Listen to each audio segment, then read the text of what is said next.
E aí, galera, beleza? Raio-X do Enem.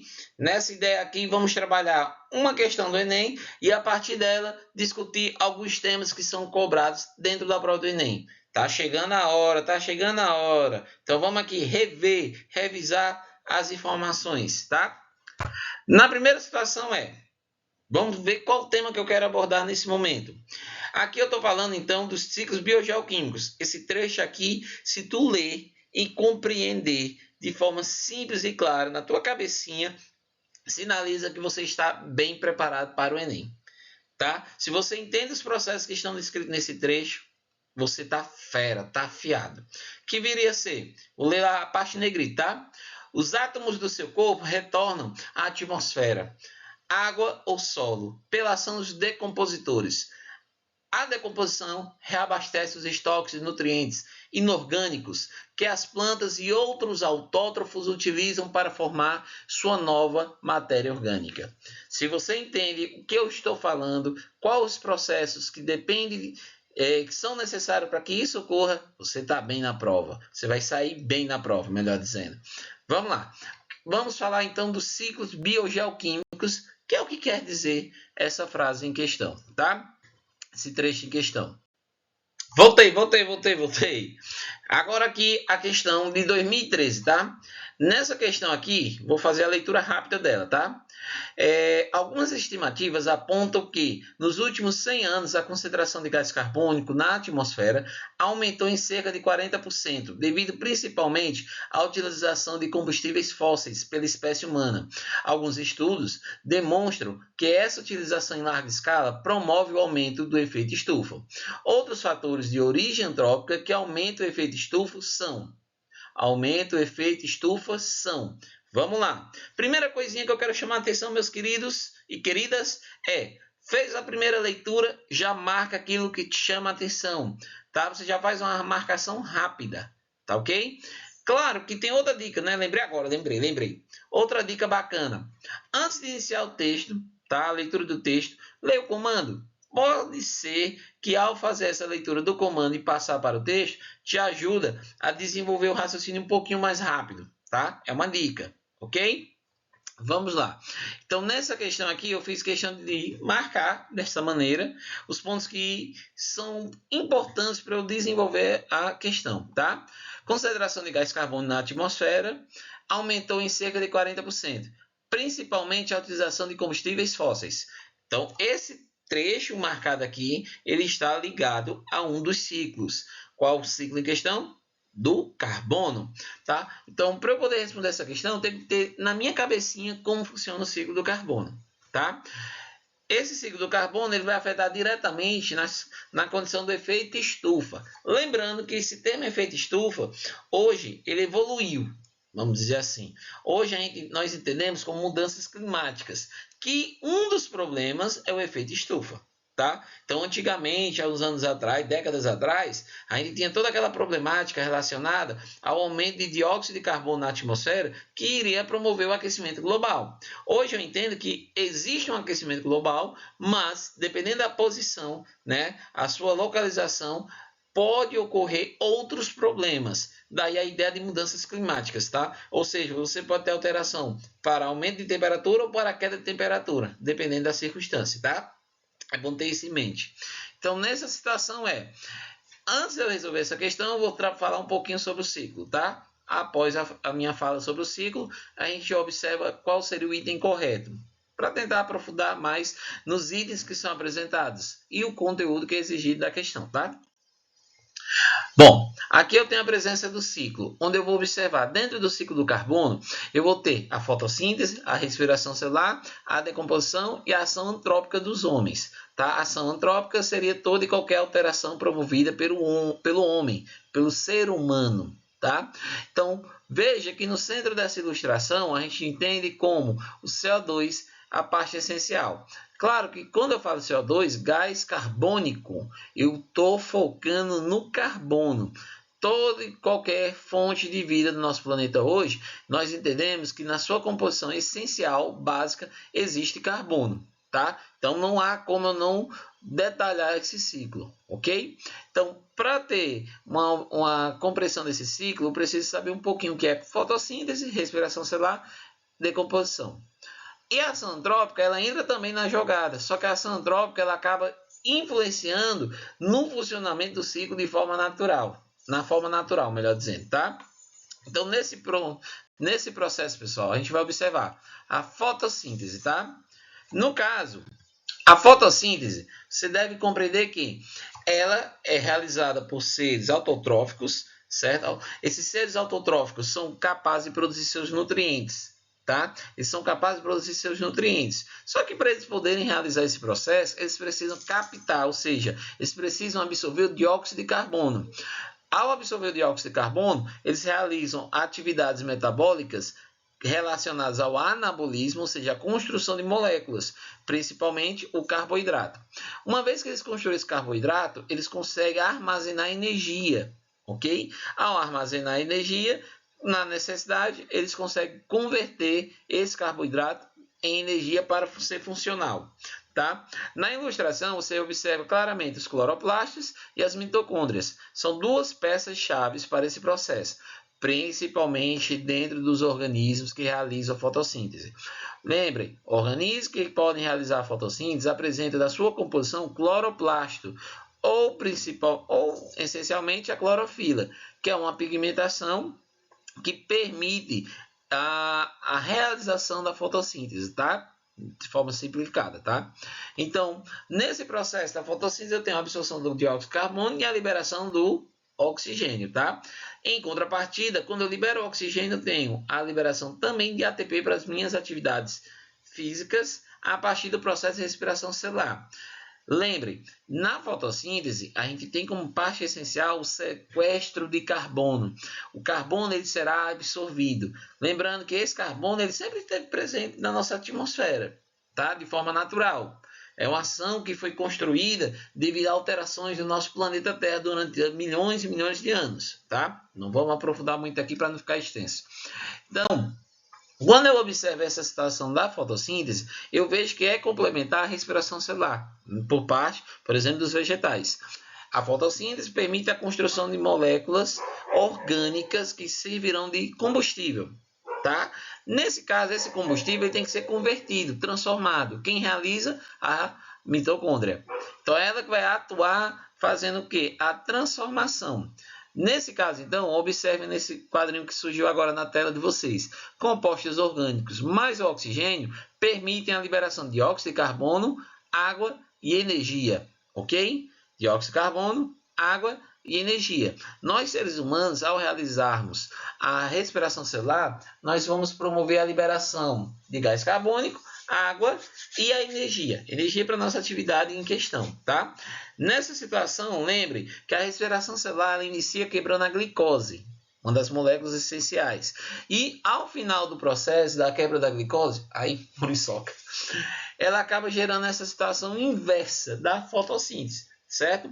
Na ilustração é interessante depois você dar uma pausa no vídeo, faça uma leitura dessa ilustração, que ela mostra as etapas do processo de respiração celular, onde eu inicio com a glicólise, que é a quebra da glicose.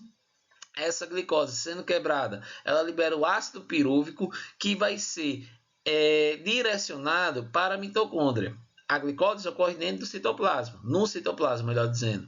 E aí, o ácido pirúvico ele migra para dentro da mitocôndria, onde você tem outros processos químicos que irão permitir a quebra para ter a liberação de ATP, tá? É interessante você dar uma olhada nessa ilustração, tá? Ao final de todo esse processo, a gente tem essa fórmula química, onde eu tenho a glicose, onde eu tenho o oxigênio, tá? Nesse caso aqui da equação, onde ele vai liberar gás carbônico, água e ATP, certo? Esse processo é realizado por todo e qualquer organismo heterotrófico. Na edição de 2012, se não me falha a memória, teve até uma questão que estava relacionando um animal com a capacidade de realizar fotossíntese. Hoje, nós entendemos que existe um grupo de animais, alguns animais, que podem até realizar essa atividade, certo? E aí é interessante você entender que esses organismos que podem realizar fotossíntese, que são heterotróficos, em geral, esses organismos, eles têm essa capacidade como complementar, certo? Então eles complementam na produção de nutrientes a ação da fotossíntese, tá? Então é um caso atípico, um caso que você merece dar uma olhadinha nessa situação, tá ok? Então vamos lá, dando continuidade. A decomposição, se você observar, fotossíntese captura o gás carbônico. Esse gás carbônico é utilizado pelo organismo, respiração celular, promove a utilização desse gás carbônico. Feita a utilização desse gás carbônico, então, dentro da condição de molécula orgânica com carboidrato, esse gás carbônico ele acaba retornando para a natureza. Ele retorna para a natureza, mas não é a única forma. Outra forma que eu vou ter de ter um retorno do gás carbônico para a natureza é através da decomposição. Porque você vai entender, você, quanto ser humano, ao ingerir o alimento, esse alimento ele é convertido em energia. Massa. Desse processo de degradação, você libera o gás carbônico no ato de ventilação pulmonar, né? Então é interessante usar esse termo, que você vai inspira e expira. Quando você joga o ar para fora dos pulmões, ele está riquíssimo em gás carbônico, ou seja, você está devolvendo para o ambiente o gás carbônico que você usou inicialmente lá no alimento que você ingeriu, beleza? Na decomposição, então, vai além esse processo, porque você deve lembrar que teu corpo é constituído por gás carbônico, só que não é a forma natural dele, lógico. Você tem moléculas orgânicas que têm na sua composição o carbono. Então esse carbono ele faz parte da tua estrutura. Então ele vai ser degradado pela ação de micro-organismos.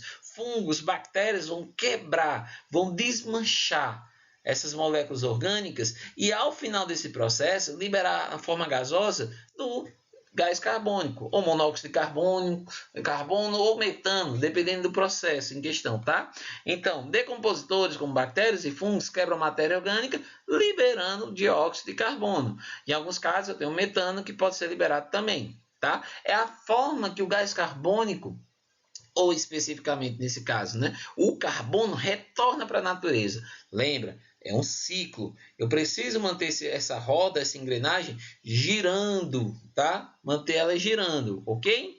Então, na situação fotossíntese, respiração celular e decomposição, meio que eu fechei o ciclo.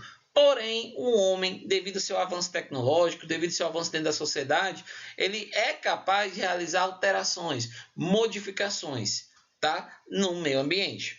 E essas alterações e modificações, elas geram um grande impacto. Na lógica desse impacto, nós vamos observar a queima de combustíveis fósseis, queimadas, desmatamento. 3 elementos centrais, tá? Que caem com certeza no Enem. Sempre você vai, certamente você irá abordar, tem uma questão lá na provinha do Enem desse final de semana, se você estiver vendo agora, você vai identificar lá alguma questão que fala sobre desmatamento, alguma questão que fala sobre queimada, ou até mesmo da utilização dos combustíveis fósseis, certo? E aí a lógica dessa questão vai querer saber se você entende o que esses processos antropogênicos vão afetar dentro do ciclo. Como ele vai alterar, como ele vai modificar. E aí vamos aqui observar como eu posso ter uma alteração, por exemplo, a partir das queimadas, certo? Das queimadas, da liberação, por exemplo, a partir dos combustíveis fósseis. O que é que pode ocorrer? O que é que pode acontecer? Observa aqui, tá? Lembra? Slide, volta, faz uma leitura na íntegra deles, tá? Esses pontos em amarelo é que eu estou chamando a atenção. Então, quando o CO2 está em acúmulo, ele acaba sendo capaz ele acaba sendo capaz de ajudar na retenção de calor. Daí o efeito estufa, tá? O efeito estufa, então, ele gera esse aumento de temperatura que, a princípio, há 50 anos atrás, a gente não dava tanta importância. A gente, quando eu me refiro à sociedade, né? Pois alguns cientistas já sinalizavam isso. E com o passar dos anos de entendimento, compreensão do impacto do efeito estufa, já se ventilava antigamente a importância de reduzir a liberação do dióxido de carbono, tá? Então, eu tenho um aumento da temperatura e, por ter o aumento da temperatura, eu vou ter um efeito dominó. Regiões que normalmente eu teria um período de chuva bem definido, já não ocorre mais. E em algumas outras regiões que ocorre chuva constantemente, pode observar uma escassez ou até mesmo uma quantidade exagerada, que vai gerar vários problemas dentro da sociedade e até mesmo dentro do meio ambiente. Tá? Então é um pontozinho interessante você parar e refletir um pouquinho do impacto que pode ocorrer no ambiente a partir do quê? Do aumento da temperatura, tá? Outro elemento que a gente vai observar é que, com o aumento da temperatura, a gente vai ter uma problemática do aumento da temperatura e da concentração do dióxido de carbono no ambiente. Esses dois elementos, eles promovem nos oceanos uma condição de alteração do pH. A água, ela é alterada, onde você vai ter uma leve alteração no pH, tornando ele mais ácido.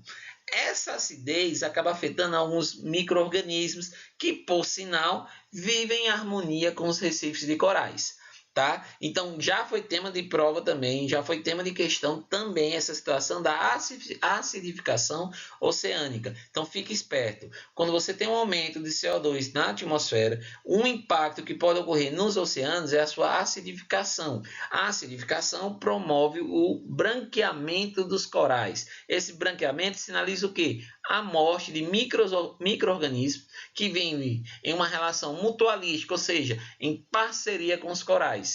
Gerando a sua morte desses micro-organismos, dessas algas, você vai ter um declínio na vida marinha. Tá? Lembra, um recife de coral atua como se fosse um berçário natural.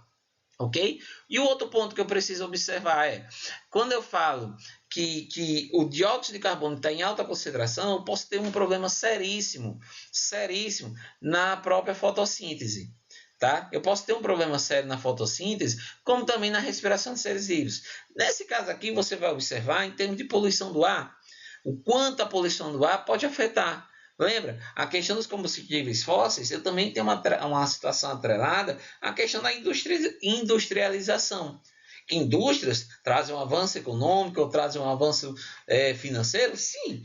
Mas se ele não for estabelecido de forma consciente e sustentável, você gera uma situação que, com o tempo, vai ter um declínio ambiental que, consequentemente, meio ambiente é saúde. Não há como eu desassociar. Então, tenha em mente essa situação nas questões, quando trabalhar essa questão de quê? De poluição, essa questão do quê? Da queimada dos combustíveis fósseis, que eu tenho que ter, no final do processo, a garantia de ter uma qualidade, certo? Uma qualidade ambiental para ter uma qualidade de vida, tá? Então, ó, nessa situação aqui, eu já vejo uma situação complementar, um problema complementar. As queimadas atuam diretamente danificando o bioma, eliminando tanto espécies de vegetais como de animais e de micro-organismos. Você detona uma região total. Queimada pode até ter uma lógica em que ela ocorra de forma natural a partir da ação de raios, tempestades. Só que é uma queimada micro quando eu comparo com o que vem ocorrendo há alguns anos. Tá? As queimadas que ocorrem, por exemplo, que ocorrem infelizmente ainda na Amazônia e no Pantanal, já caíram em provas e vão cair possivelmente novamente, porque é um elemento que infelizmente a gente não conseguiu eliminar esse problema. E é dificílimo porque você tem problemas dentro da lógica da queimada atrelada a eles, como por exemplo, você vai ter uma ação de garimpeiros que vão fazer a limpeza de um local, né? Então promove a queimada para poder estabelecer o garimpo, ou a questão da pecuária, ou a questão de plantação, por exemplo, de soja, dependendo da região, do local. Então, são problemas que acabam somando ao problema inicial, que são as queimadas realizadas pela ação humana. tá? E detalhe, essa ideia de queimadas ela está presente em várias regiões, tá? Na Amazônia, no Pantanal, no Cerrado, na Caatinga, né? No Nordeste. Então você tem essa problemática aí bem acentuada. Então, nessa situação, vejam que quando eu tenho uma grande emissão de gás carbônico no ambiente, certo? Ele até colocou aqui como feedbacks climáticos, que seria a questão do retorno, né? Da questão do ciclo, o funcionamento dele. O que é que acontece? Com essa questão das queimadas, você potencializa os problemas relacionados às mudanças climáticas. Tá? Dentro dessa problemática, você pode ter, por exemplo, a condição de que a composição do solo ser alterado, ser danificado, devido a quê? A elevação da temperatura de cara pode eliminar micro-organismos, que por sua vez esses micro-organismos vão atuar na captura, por exemplo, de nitrogênio, que é outro ciclo que a gente vai ver mais à frente, tá? O nitrogênio, ele sendo impedido de ser incorporado pelos seres vivos, você gera um declínio na produção, por exemplo, de proteínas. Proteína, você já entende que é um grupo de substâncias que é básica para a vida. Então, você tem uma alteração gritante no processo, tá? Da manutenção da vida. Além disso, você tem a redução, a partir das queimadas, de área verde. Então, quando você tem essa situação, você dificulta até mesmo o próprio sequestro de carbono. Você libera dióxido de carbono em grande quantidade na atmosfera. Ao liberar, por ter sido gerado a partir de queimadas, você não tem um vegetal para poder fazer essa captura novamente, puxar novamente. Então você acaba ficando fadado a um ciclo, distorcido, vamos dizer assim, tá? Ele é quebrado, melhor dizendo. Eu acho que a melhor forma de dizer é essa, tá? Lembre que prova do Enem já cobrou essa ideia do sequestro de carbono. Qual a ideia? Qual a finalidade? O sequestro de carbono é fotossíntese. Então, eu entendo que a fotossíntese precisa ser realizada para a manutenção do ciclo do carbono. Por consequência, eu preciso ter alguns elementos em perfeita harmonia. Vegetação funcionando ok, toda bonitinha, um ambiente equilibrado, ok?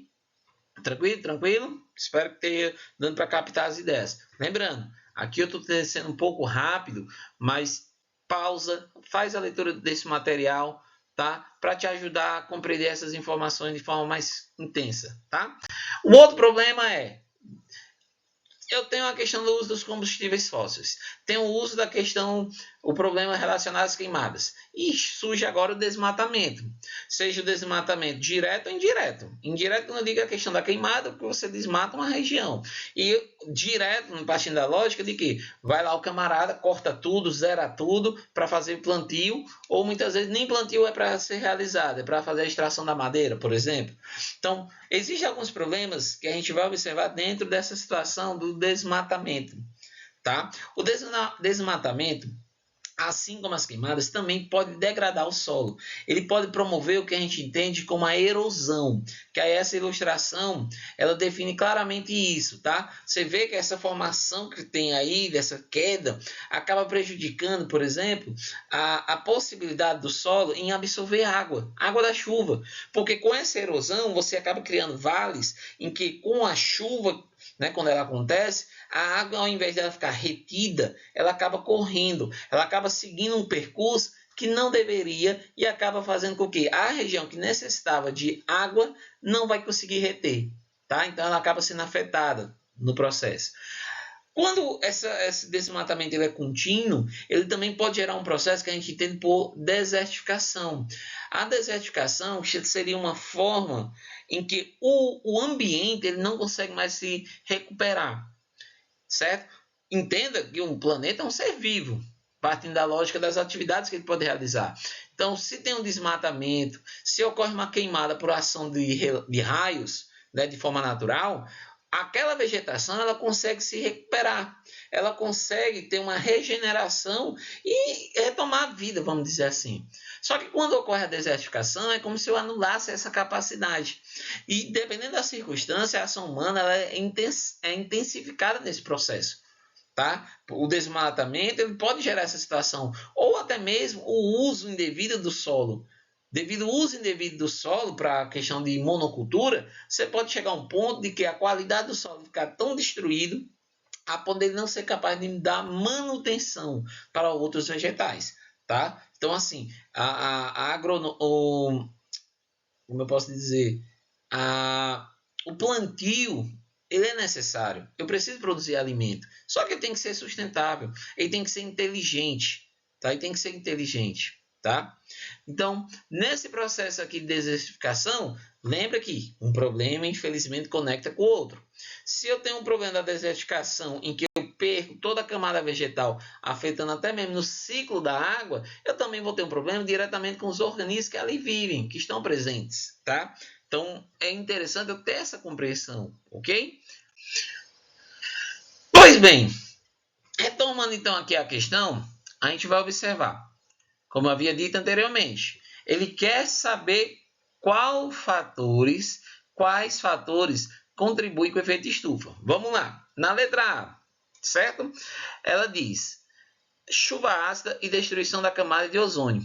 Esses dois problemas ocorrem devido ao acúmulo de CO2? Ocorrem sim. Só que, o que é que ele coloca? Outros fatores de origem antrópica que aumentam o efeito estufa. Aumenta. Nesse caso, eu quero saber um elemento que vai contribuir com a concentração de CO2. A chuva ácida é um efeito da alta concentração. A alta concentração de CO2 pode gerar uma condição de chuva ácida, ou seja, esse pH alterado, quando essa água cair no solo, certo? Ela pode fazer uma alteração onde micro-organismos, devido ao pH, não consigam se desenvolver de forma eficiente. Então, você já tem um probleminha aí, certo? Então, o outro ponto, destruição da camada de ozônio. Destruição da camada de ozônio é feito também, tá? Devido à presença do gás carbônico, a alta concentração, você tem uma alteração no O3, que é o ozônio, certo? Devido à condição da alta concentração, você acaba tendo esse efeito. Alagamento, letra B, inversão térmica. Esses dois problemas também estão relacionados com a alta concentração de CO2, mas eles não somam, eles não aumentam o CO2, eles são consequências já do aumento. Tá? O alagamento, como assim, John? Como é que eu posso associar alagamento? Poxa, imagina, uma área que teve queimada, ela não tem mais a sua vegetação natural. Então, quando você tem chuva, a chuva que deveria ficar retida, ou ser barrada, ou redirecionada pelaquela vegetação, não há. Não há como acontecer isso. Então, aquela área que foi devastada, ela serve o quê? Como fosse uma ponte para a água invadir as cidades. Geralmente as periferias. E aí você vê a questão do alagamento, as enchentes ocorrendo, tá? Porque a água não tem por onde escorrer, tá?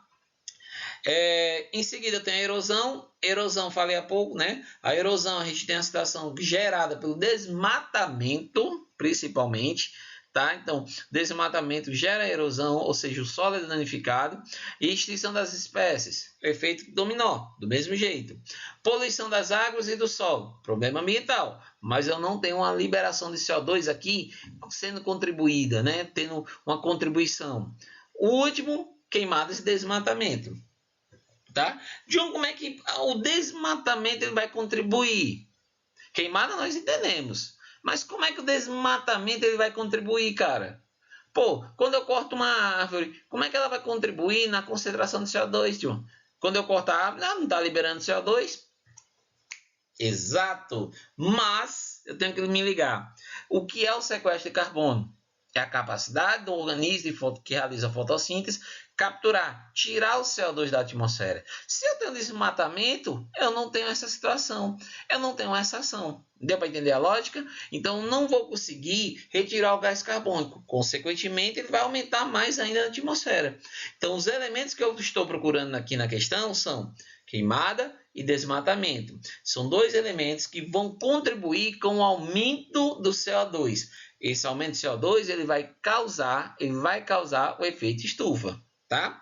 Claro, John, mas aí, se você tivesse ido só pela ação antrópica, tinha matado a questão também. Tinha sim. Se eu vou observar a ação antrópica, a ação do homem. O homem faz, ele promove, né? Ele cria a chuva ácida? Não. O homem ele pode gerar a situação, certo? Ele pode gerar diretamente a situação do alagamento? Pode. Erosão? Pode. Poluição das águas? Pode. E aí? Ia ficar confuso, tá? Só que aí, essas ações que ele realiza não iriam influenciar diretamente na concentração de CO2, tá? Então, a pegada é essa. onde eu vou observar essa situação que contribui, tá? Pois bem, galera, eu acho que eu estendi um pouco até demais, me empolguei. Mas aí eu espero que essas informações possam me ajudar na resolução das questões do Enem que tenham relação com gás carbônico, ciclo carbono, tá? Veja o vídeo novamente, se possível, vou adorar, tá? Veja o vídeo novamente. Pausa, vê as informações dos slides, tá? Tenta absorver o máximo possível de informações, tá? Ok? Então, assim, obrigado pela atenção, tá? Quem puder, dá o like, quem puder, compartilha, curte, e essas paradas aí que é para fazer pelo YouTube, tá? Vou ficar muito agradecido, tá ok? Obrigado e desculpa aí, meu irmão, galera, garotos, garotas, se me estendi, tá? Mas eu me empolgo. Valeu!